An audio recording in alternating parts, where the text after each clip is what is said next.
जय महाकाल दोस्तों। तो आज हम लोग देखेंगे 60 डेज़ का चैलेंज DSSS TGT इंग्लिश के लिए। तो मैंने पूरे शेड्यूल को 2 पार्ट्स में डिवाइड किया है, जिसमें हम सेक्शन ए जो जनरल पेपर होता है उसको दिन में करेंगे, और जो हमारा सेक्शन बी होता है, जो हमारा सब्जेक्ट स्पेसिफिक होता है, उसको हम नाइट में रखेंगे। तो सबको पता है कि सेक्शन ए जो जनरल पेपर होता है उसके 5 पार्ट्स होते हैं। जीएस होता है, हिंदी होता है, इंग्लिश, रीजनिंग एंड मैथमेटिक्स। तो सबसे पहले हम बात करते हैं जीएस की, क्योंकि जीएस में ही हमें सबसे ज़्यादा पढ़ना होता है। तो हम स्टार्ट करिए करंट अफेयर्स से। करंट अफेयर्स को हमें मैक्सिमम 30 to 45 मिनट्स ही देने हैं, क्योंकि 2 से 3 को बहुत ज़्यादा मैक्स 5 क्वेश्चन आएंगे यहाँ से, तो ज़्यादा एनर्जी देने का उसमें कोई मतलब नहीं होता और पता भी नहीं होता कि यही आने वाला है या नहीं। तो करंट अफेयर के लिए बेस्ट स्ट्रेटजी रहेगी कि आप कोई भी एक वीडियो कर लें सुबह, और फिर उसका रिवीजन करते रहें डेली। और जो जैसे अभी सब ओलंपिक्स ख़त्म हुए हैं, ऐसे जो इंपॉर्टेंट इवेंट्स होते हैं या कोई टॉपिक होता है, उससे रिलेटेड करंट अफेयर्स करने चाहिए। फिर हम बात करते हैं स्टैटिक की। स्टैटिक के लिए आप या तो लूसेंट पढ़ सकते हैं या किसी का कोर्स परचेज कर सकते हैं जिसमें वो स्टैटिक पढ़ाया हो। मैंने तो कुमार गौरव सर का ले रखा हो, जो उत्कर्ष वाले हैं, अच्छा पढ़ाते हैं। अगर आपका मन हो तो आप ले सकते हैं। फिर उसके बाद NCERT करना चाहिए। अगर आपने NCERT अभी तक कभी नहीं पढ़ी है तो आप NCERT का जो सार संग्रह वाली बुक आती हैं वो ले लीजिए, वो सही रहेगा। नहीं तो NCERT बहुत ज़्यादा ज़रूरी है जीएस के लिए। इसके लिए आप वीडियोज़ देख सकते हैं या बुक खरीद के बुक से पढ़ सकते हैं। फिर बात करते हैं हिंदी की। हिंदी में कोई भी एक टॉपिक, जैसे आज मान लीजिए मैंने संज्ञा उठा लिया, संज्ञा को मैंने अच्छे से रिवीजन किया, फिर उससे रिलेटेड मैंने क्वेश्चंस किए, और फिर मिक्स्ड क्वेश्चंस कर लिए जिसमें सारे टॉपिक्स हैं। अगर मैंने, ऐसा कोई ही शायद होगा जिसने अभी तक हिंदी नहीं पढ़ी होगी कंपटीशन के लिए। और फिर हम टॉपिक पढ़ेंगे, उसके क्वेश्चन और मिक्स क्वेश्चन करेंगे डेली। इंग्लिश का जब हम सब्जेक्ट की बात करेंगे तब उसमें करेंगे। फिर रीजनिंग की। रीजनिंग में भी सेम रहेगा, कोई एक टॉपिक हम उठाएंगे, उसको अच्छे से रिवाइज करेंगे, उसके जो हार्ड क्वेश्चन होते हैं उनको सॉल्व करेंगे, और एक प्रैक्टिस सेट 20 मार्क्स का सेट होता है, उसको सॉल्व करेंगे। यूट्यूब पर ढेर सारे टीचर्स ने कराया, आप वहाँ से कर सकते हैं। फिर बात करते हैं मैथ्स की। मैथ्स में भी सेम रहेगा। मैथ्स के टॉपिक थोड़े बड़े रहते हैं, तो हम एक टॉपिक को 2 दिन देंगे। एक दिन पहले हम उसका रिवीजन करेंगे अच्छे से, दूसरे दिन उससे रिलेटेड क्वेश्चंस करेंगे, और एक प्रैक्टिस सेट इसमें भी करना है, वही 20 क्वेश्चंस का एक सेट। फिर 2 प्रीवियस ईयर सेट जो होते हैं 100-100 नंबर के, जो मतलब जिसमें ये पाँचों सब्जेक्ट हों, ठीक है। इसको आपको हर सैटरडे को 2 सेट सॉल्व करने, मतलब हर सैटरडे को 200 क्वेश्चंस करने हैं, उनका टेस्ट देना है। इसको आप टेक्स्ट बुक से कर सकते हैं, या बहुत सारी अलग वेबसाइट्स है, वहाँ पे भी आपको प्रीवियस ईयर पेपर और जो अलग से मॉक होते हैं वो मिल जाएंगे। तो समअप कर लेते हैं। जीएस में करंट अफेयर की वीडियो करनी, स्टैटिक के लिए लूसेंट पढ़ें या कोई कोर्स परचेज कर लें, या यूट्यूब से वीडियो करें। NCERT के लिए अभी नहीं पढ़ी है तो सार संग्रह ले लें, नहीं तो वीडियोज से कर लें। हिंदी के लिए एक टॉपिक डेली रिवाइज करना, उससे क्वेश्चन करने, मिक्स्ड प्रैक्टिस करनी है। फिर बात करते हैं रीजनिंग की।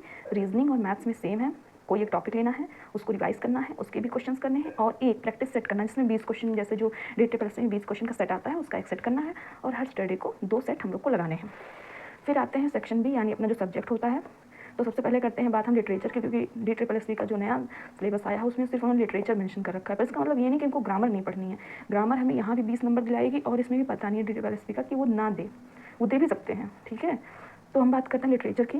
लिटरेचर में सबसे पहले जो आपने पहले पढ़ रखा है उसका रिवीजन करना है, वीडियो लेक्चर्स करने हैं, और प्रीवियस ईयर क्वेश्चंस आपको जरूर देने हैं, वो सॉल्व करने हैं, ठीक है। उससे आपको आइडिया मिलेगा, कई बार क्वेश्चंस रिपीटेड ही आ जाते हैं। फिर बात करते हैं ग्रामर की।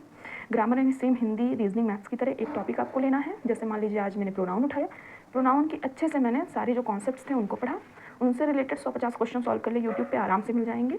और फिर मिक्स्ड प्रैक्टिस बहुत ज़रूरी है, क्योंकि उसको किए बिना आप कभी भी अपने आप को पूरी तरीके से टेस्ट नहीं कर पाएंगे कि आप सही से पढ़े हैं या नहीं, ठीक है। और ग्रामर में अगर अभी तक आपने सारे टॉपिक्स नहीं किए हैं तो 2 टीचर्स, एक तरुण सर हैं और एक है रानी मैम, निमिषा मैम, 3 टीचर्स हो गए। इनके जो वीडियोस हैं वो फ्री ऑफ कॉस्ट हैं, यूट्यूब पे ही, और उन्होंने बहुत अच्छा पढ़ाया। मैंने भी यहीं से ही पढ़ाया और मेरे लगभग सारे क्वेश्चन हो जाते हैं। फिर हम बात करते हैं वर्ड पावर की। वर्ड पावर यानी जिसमें vocab, idiom, phrases, phrasal verb, ये सारी चीज़ें आती हैं, और ये बहुत ज़रूरी है, क्योंकि इसलिए 5 से 10 नंबर हमें दिलाते हैं एग्जाम में। इसके बिना आप सोच लीजिए सिलेक्शन बहुत मुश्किल हो जाता है। इसके लिए आपको क्या करना है, 2 चीज़ें करनी है। Vocab, word power made easy नाम की बुक आती है नॉर्मल लुइस की, रेड कलर की, वो ले लीजिए, या ब्लैक बुक ले लीजिए, ठीक है। इन दोनों में से कोई भी ले लीजिए। अगर आपने वर्ड पावर लिया तो उसमें सिर्फ वोकैब रहेगा, आइडियम, फ्रेजेस वगैरह नहीं रहेंगी। पर आप अगर ब्लैक बुक लेंगे तो ये सारी चीज़ें रहेंगी। लेकिन वर्ड पावर लेने से ये रहेगा कि जो वोकैब का सेक्शन है वो बहुत ज़्यादा मजबूत हो जाता है, आगे कोई दिक्कत नहीं आती है, ठीक है। फिर इसमें हमें ध्यान देने वाली बातें हैं कि हर वीक जो लिटरेचर के हम क्वेश्चंस कर रहे हैं वो कम से कम 200 से 300 क्वेश्चन हो जाने चाहिए आपके, ठीक है। और लगभग 500 क्वेश्चन ग्रामर के कर लेने हैं पर वीक। तो इस हिसाब से हमारे लगभग 4000 क्वेश्चन हो जाएंगे इसमें, क्या कहते हैं, ग्रामर में 60 दिनों में, और इसमें लिटरेचर में कितना हो जाएगा, ऐसे ही लगभग 1000-2000 के आसपास लिटरेचर में चला जाएगा, ठीक है। और वर्ड पावर के क्विज़ ज़रूर करने हैं आप, कभी भी टेक्स्ट बुक या कोई भी बहुत सारे वेबसाइट्स हैं वहाँ पे जाएंगे तो आपको ढेर सारे क्विज़ेस मिलेंगे। उनको सॉल्व करने से क्या रहेगा, जो लोग डेली का डेली पढ़ेंगे ना वो हमारा रिवीजन होता रहेगा। जैसे मान लीजिए आपने लिटरेचर में आज लिटरेरी टर्म्स पढ़े, फिर उनका एक क्विज़ लगा लिया, तो जो चीज़ें नहीं आएंगी वो भी आपको रिवाइज हो जाएंगी, वो पता चल जाएंगे, और जो पुराना आपने पढ़ा है उसको कितना याद है, कितना रिटेन कर पा रहे हैं वो पता चल जाएगा, ठीक है। तो ये रहा ओवरऑल पूरा हमारा प्लान। अब हम लोग इसको 60 डेज़ तक फॉलो करते हैं और महाकाल ज़रूर ये करेंगे कि हमारे अंदर इंप्रूवमेंट्स आएंगे, ठीक है। और मैं इसको डेली 60 डेज़ फॉलो करूँगी, उससे रिलेटेड मैं डेली वीडियोस भी अपना अपलोड करूँगी अपने चैनल पे। Thank you so much for watching the video, do like share and subscribe. Thank you.